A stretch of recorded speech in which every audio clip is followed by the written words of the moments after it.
a cargo del profesor Pablo Parra, de la Universidad Adolfo Ibáñez en Chile. Pablo, bienvenido a este evento. Nuevamente me da gusto estar hablando aquí contigo. Muchas gracias por acceder a esta invitación y te voy a dar el paso al título de tu presentación sobre desempeño sísmico de edificios de hormigón armado. Pablo, el auditorio es todo tuyo. Adelante, Pablo. Vale, gracias Julián, un gusto en verte nuevamente. Agradezco al comité organizador de este evento la posibilidad de poder presentar algo de lo que hemos estado desarrollando en investigación en temas de edificios de muros de hormigón armado. Entonces, en particular, quiero dedicar los breves minutos que tengo acá, que los voy a empezar a cronometrar para no pasarme, para hablar de un tema bien particular. Lo que pasa es que el porcentaje de edificios que tuvieron daño severo posterior al terremoto chileno del año 2010, en febrero, es bastante bajo. Estamos hablando de un porcentaje del orden de 2%. Sin embargo, tal como estoy mostrando en esa figura del lado izquierdo, las demandas de aceleraciones impuestas por el terremoto en términos de pseudoaceleración, de espectro de pseudoaceleración, muchas veces excedieron largamente la capacidad que fue provista a estos edificios basados en los códigos de diseño.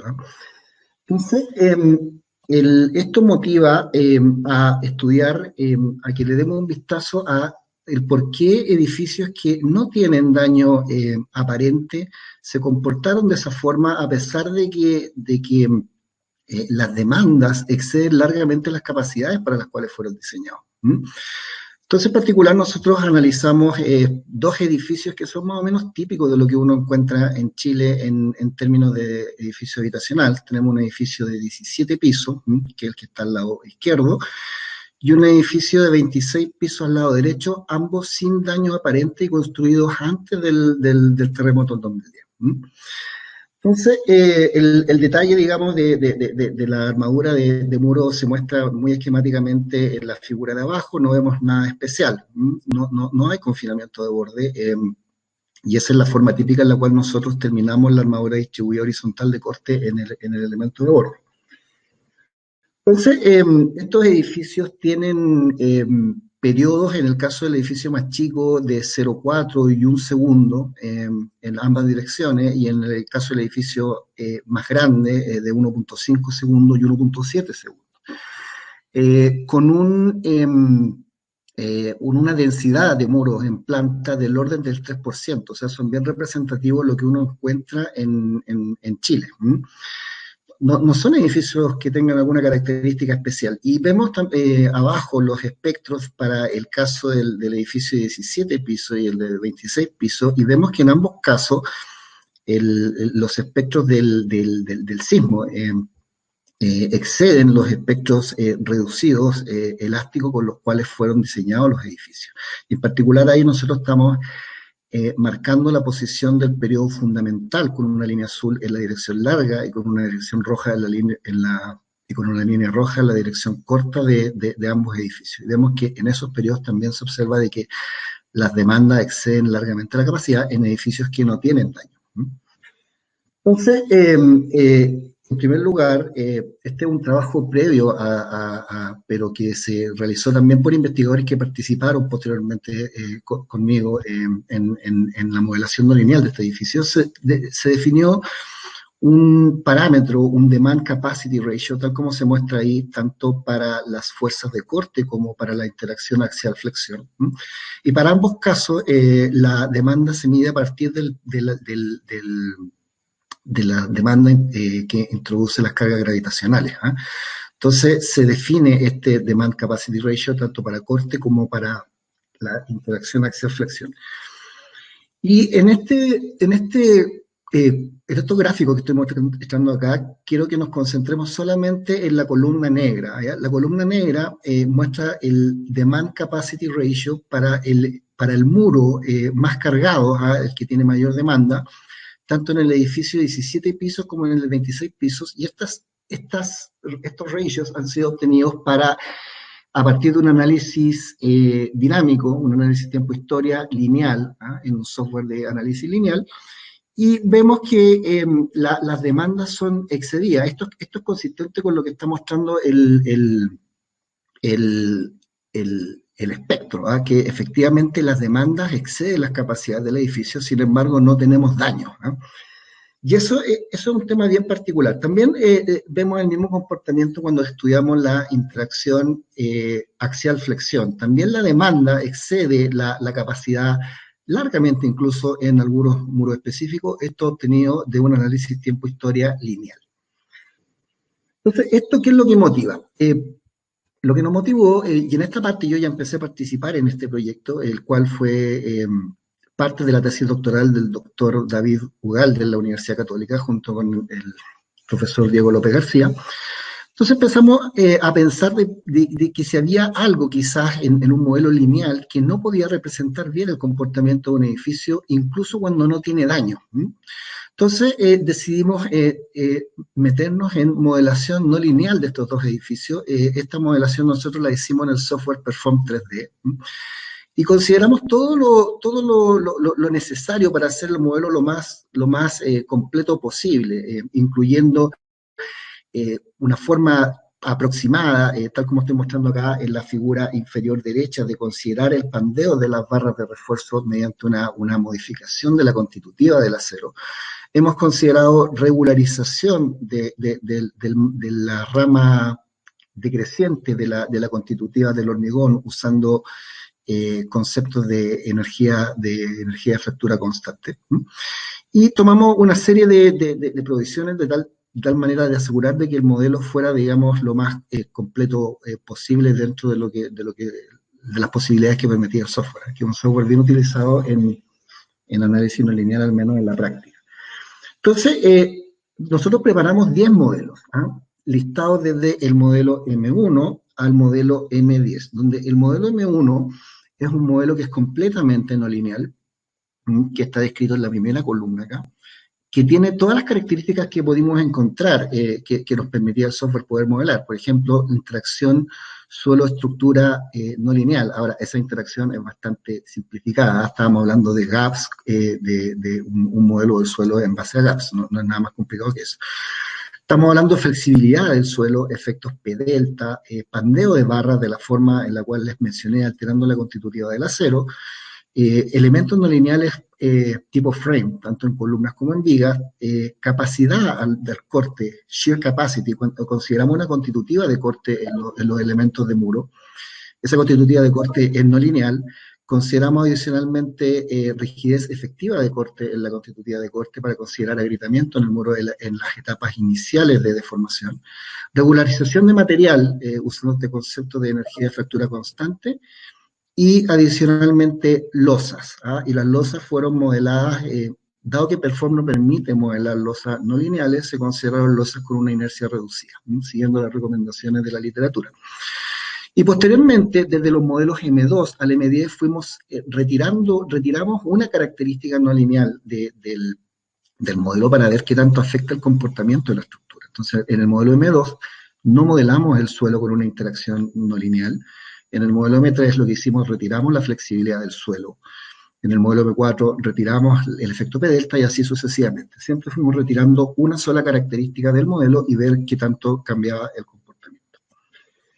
Entonces, esto lo publicamos en una conferencia, esto no es parte del paper de journal que le estoy presentando. En una conferencia previa, esto fue presentado en la conferencia de Los Ángeles del 2018, presentamos estos resultados preliminares de Pushover. Y hay una cuestión bien interesante. La línea roja que está acá representa la respuesta global de la estructura en términos de corte basal y drift en un modelo elástico lineal, ¿ya? En un modelo elástico lineal. Cuando uno empieza a trabajar en modelos no lineales, inmediatamente nos vamos a la curva que se encuentra al lado de la línea roja, que tiene cierta degradación de rigidez, ¿cierto? A medida que va aumentando el nivel de drift. Pero cuando empezamos a trabajar con rigidez reducida de corte, que es lo que recomienda la literatura recomienda que los muros sean modelados con rigidez de corte reducida. Una rigidez que va del orden del 10% a incluso 50% de la rigidez elástica.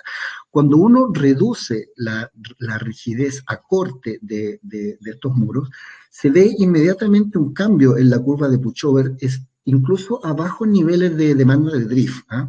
Entonces, el hecho de que hay algo que circula mucho en la práctica, y es que los muros esbeltos tienen un comportamiento que no depende de la relación de corte que uno considere, o si reduce el corte de alguna forma. Y eso no es lo que nosotros observamos, al menos en estos casos particulares. En estos casos que hemos analizado, efectivamente, el hecho de reducir la rigidez de corte, incluso en un edificio que está estructurado en base a muros esbeltos, afecta el comportamiento global del edificio, incluso a bajos niveles de deformación. Eso es lo que podemos ver acá, en el cambio de pendiente que se origina entre la primera curva, la que va pegadita a la curva lineal elástica, y el resto de las curvas donde se ha considerado una rigidez de corte reducida. Entonces, en cada uno de estos modelos hicimos una comparación de estos modelos M2 a M10 con el modelo base, que es el modelo full no lineal. Hay, por supuesto, ciertas diferencias, y las diferencias empiezan a aparecer a distintos niveles de deformación, dependiendo de la característica que hemos retirado. Lo que nos parece más relevante es lo que estamos mostrado en las últimas columnas que están acá, donde se hace una comparación entre un modelo que incorpora las losas con inercia reducida y un modelo que no incorpora las losas. Vemos inmediatamente que hay un cambio fuerte en la curva de Pushover por el hecho de no incorporar las losas, independiente de que las losas sean incorporadas con una inercia muy baja. El hecho de tenerlas altera en forma importante la sobreresistencia que nosotros hemos medido y el comportamiento en términos de Pushover. Me estoy quedando corto de tiempo. Vemos acá la sobreresistencia que fue medida en todos los modelos, en estos 10 modelos, y básicamente lo que quería indicar acá, que en el modelo M10, que es el modelo que no incluye la losa, la sobreresistencia baja de manera considerable, en algunos casos incluso a menos de la mitad. Entonces, es un tema de incluir o no incluir la losa en la modelación, incluso con inercia reducida, es algo que hay que considerar bien cuidadosamente, porque tiene un efecto importante en el comportamiento no lineal de la estructura. Le dimos un vistazo también al efecto de la interacción no lineal muy simplificada que hemos considerado en este modelo, versus un modelo que no considera esta interacción no lineal, y no vimos ninguna diferencia. Puede deberse también, ¿cierto?, a las limitaciones del modelo, y que el modelo, desde el punto de vista del suelo, digamos, el modelo no es muy sofisticado. Pero, sin embargo, es una aproximación que es bastante frecuente en la práctica, y no vemos que influye en la respuesta del edificio en términos de tiempo historia no lineal de una manera relevante de considerar. Hemos también calculado los drift de cada piso, y los comparamos con valores límites de dos estándares, del ASC 41 y del otro estándar que aparece ahí, que tiene una sigla bastante larga, el LATBSD6. Hicimos una comparación de los drifts de entrepiso con esos dos valores límites. Estos drifts obtenidos de un análisis tiempo-historia no lineal, y vemos que la línea negra continua, que es el drift determinado de la forma tradicional, ¿cierto? Diferencia de desplazamiento horizontal del entrepiso dividido por la altura del piso, exceden en algunos casos los valores límites establecidos en estos estándares, lo que podría ser una representación de daño. Sin embargo, daño en estos edificios no hay.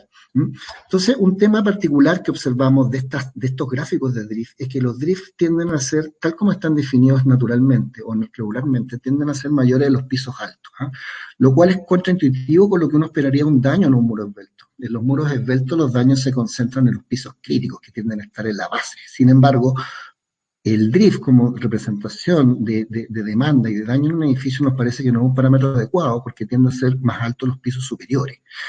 Entonces, ¿y por qué ocurre eso? Porque en los pisos superiores este drift queda controlado largamente por una rotación de cuerpo rígido del piso, más que por una demanda del piso en sí. Entonces, hemos propuesto acá la utilización de una medida alternativa de daño, que sería el uso de un drift tangencial. Y ese drift tangencial, tal como está definido en la figura superior izquierda, nos permite tener una mejor representación del daño esperado en un edificio. De partida ya vemos que el drift tangencial, que está mostrado aquí en línea punteada, tiende a ser mayor en los pisos críticos, y empieza a disminuir en la altura del edificio. Entonces, es una mejor representación del comportamiento flexural de un edificio. Eso es lo que estamos mostrando acá. Y si comparamos el drift tangencial con los valores límites establecidos en estos estándares, vemos que es bastante menor, lo que es consistente con no haber experimentado daños en los muros. Hicimos una nueva estimación de los Demand Capacity Ratios, esta vez obtenidos de modelos no lineales, y vemos que en líneas generales todos los valores se encuentran bajo 1, lo que representa lo que es consistente con la falta de daño observado en el edificio. Sin embargo, aquí hay un par de muros que tienen un comportamiento anómalo, que lo estamos mostrando ahí, cuyas demandas sí se exceden, sin embargo, no tuvieron daño. Pero en general, digamos, viendo el comportamiento global del edificio, las demandas bajaron. Y eso es más consistente con el hecho de que el edificio no tenga daño. Y finalmente, dado que me están apurando aquí, termino mi presentación con algunas preguntas. Primero, ¿pueden las demandas de un edificio sin daño ser estimadas a partir de un análisis lineal? Nosotros creemos que no.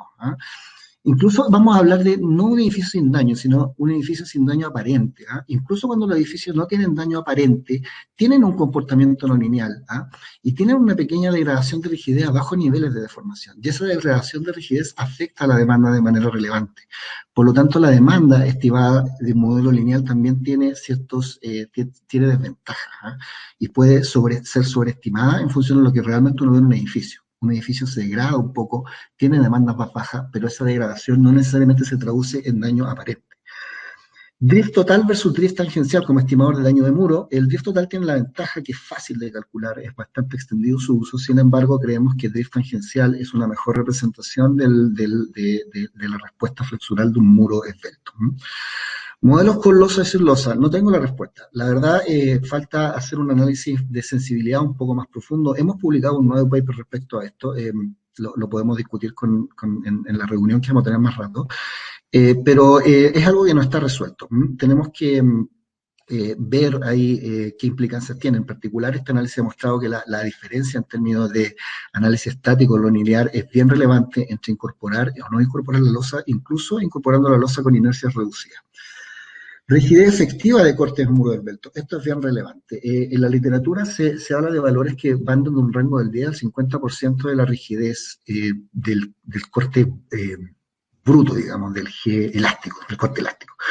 Creemos que esto es bien relevante en describir el comportamiento incluso de edificios que están estructurados en base a muros esbeltos. Entonces, independiente de que los muros sean esbeltos y tienen un comportamiento predominantemente flexural, efectivamente la rigidez efectiva de corte tiene un efecto importante, sobre todo en la parte inicial a bajos niveles de deformación. Así que con eso doy por terminada mi presentación. Muchas gracias por su tiempo. Gracias, Pablo, por esa excelente presentación. Muy interesante todos los temas que has abordado. Y tenemos espacio para una pregunta, Pablo. De todos estos temas que has mencionado sobre la rigidez tangencial, la deriva tangencial, la rigidez, ¿cuál crees tú, o mejor, cómo han hecho en Chile para tratar de incorporar estos conceptos al reglamento para que la gente de la práctica profesional pueda utilizarlos para hacer una mejor estimación de la respuesta del edificio? ¿Cómo lo han hecho o cómo lo están planeando?